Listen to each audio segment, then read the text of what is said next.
नमस्कार, आप देख रहे हैं दर्श न्यूज। मैं हूं ज्ञानेंद्र। मैं इस वक्त खड़ा हूं पटना के पूर्व उप मुख्यमंत्री सुशील कुमार मोदी के आवास पर, जहां पर का माहौल मैं अपनी तस्वीरों के माध्यम से आप लोगों तक पहुंचाऊंगा और बताऊंगा कि क्या कुछ घटना घटी है और उसके बाद से जो सुशील कुमार मोदी का जो आवास है वहां पे किस तरह का माहौल बना हुआ है। बिहार के पूर्व उप मुख्यमंत्री सुशील कुमार मोदी का निधन कल दिल्ली के एम्स में इलाज के दौरान हो गया। बता दें कि सुशील कुमार मोदी पिछले 6 महीने से कैंसर रोग से पीड़ित थे और उनका इलाज निरंतर दिल्ली के एम्स हॉस्पिटल में चल रहा था, जहां सोमवार की रात उन्होंने अंतिम सांस ली। इस निधन की सूचना के बाद सुशील कुमार मोदी के आवास पर पूरी तरह से सन्नाटा पसरा है। बता दें कि सुशील कुमार मोदी बिहार बीजेपी के वरिष्ठ नेता थे और माना जाता है कि बिहार बीजेपी के स्थापना में उनका काफ़ी बड़ा रोल था। पूर्व उप मुख्यमंत्री सुशील कुमार मोदी अपनी राजनीतिक जीवन बिहार अखिल भारतीय विद्यार्थी परिषद से शुरू करके वो राज्यसभा तक पहुँचे और राज्यसभा के सदस्य भी रहे। सुशील कुमार की मोदी के निधन के बाद से पूरे इलाका में मातम का माहौल है। लोग काफ़ी अफसोस जता रहे हैं और सुशील कुमार मोदी को याद कर रहे हैं। बता दें कि सुशील कुमार मोदी का निधन सोमवार की देर रात दिल्ली के एम्स में हुआ है।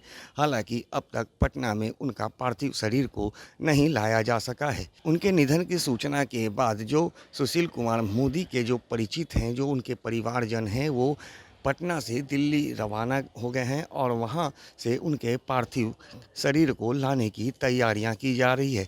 इधर उनके आवास पर पूरी तरह से सन्नाटा पसरा हुआ है। बता दें कि सुशील कुमार मोदी बिहार के 3 बार उप मुख्यमंत्री भी रह चुके हैं और बिहार की राजनीति में उनका काफ़ी बड़ा रोल रहा करता था।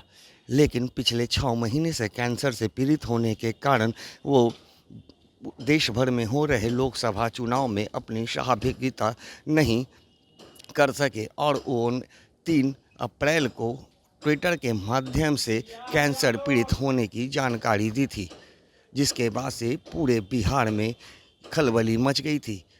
बिहार के राजनीति गलियारे में सुशील कुमार मोदी का एक अलग ही महत्व माना जाता है। सुशील कुमार मोदी के निधन के बाद बिहार बीजेपी ये मान रही है कि बिहार बीजेपी को इससे खासा नुकसान हुआ है, जिसकी पूर्ति करना संभव नहीं है। सुशील कुमार मोदी राजधानी पटना के नहीं, बिहार के नहीं, वो देश के सर्वमान्य नेता में से एक थे।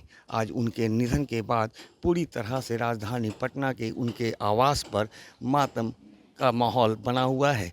यहाँ लोग उन्हें याद करने के लिए उनके पार्थिव शरीर को देखने के लिए लोग, उनके परिजन जो हैं, उनके परिचित जो हैं, उनके आवास पर पहुंचने लगे हैं।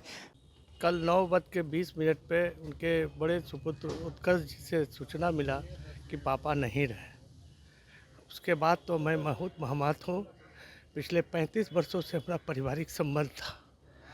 आज बिहार भाजपा जो खड़ा है इतना बड़ा, ये माननीय सुशील मोदी जी का बहुत बड़ा योगदान रहा है और ज्ञान के भंडार थे वे। हम लोग थोड़े से में उत्साहित हो जाते हैं, लेकिन काफ़ी संयमित भाव से सभी कार्यकर्ताओं को उन्होंने स्नेह देते थे। आज कार्यकर्ताओं का आवाज़ को ऊपर ले जाने वाले आज नेताओं का अभाव हो गया।